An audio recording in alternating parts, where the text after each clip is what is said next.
ברא ברוב חוכמה ובשביעי שבת בתנאי שבו יבוא בני אב ויקיים מצוות ובזכותם הכל כדאי.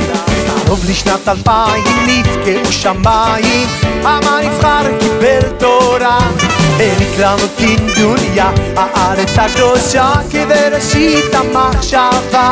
בים ובמדבר תמיד ניסים יהיו, אימתה ופחד על כל העמים, חומות יריחו בתקיעת שופר נפלו, את ארץ ישראל מן הטומאה גאלו. ירושלים את ירושתנו, לא נעזבך לעולם את בית חיינו, לבית המקדש נעבור בימינו, ארץ אבותינו ושלנו היא לעד. לראש פסגת מוריה מקום העקדה קנה דוד בכסף רב, אחריו כשמלך שלמה בנה בחוכמתו מקדש באר כולו זהב.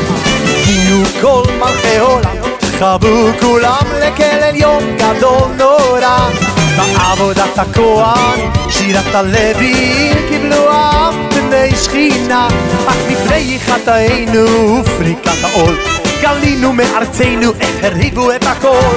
נשנו ודברינו לטבח כמו צאן, הנערות בבל בכינו וזוכינו את ציון. ירושלים את ירושתנו, לא נעזבך לעולם את בית חיינו, בבית המקדש נעלה עוד בימינו, ארץ אבותינו ושלנו היא לעד.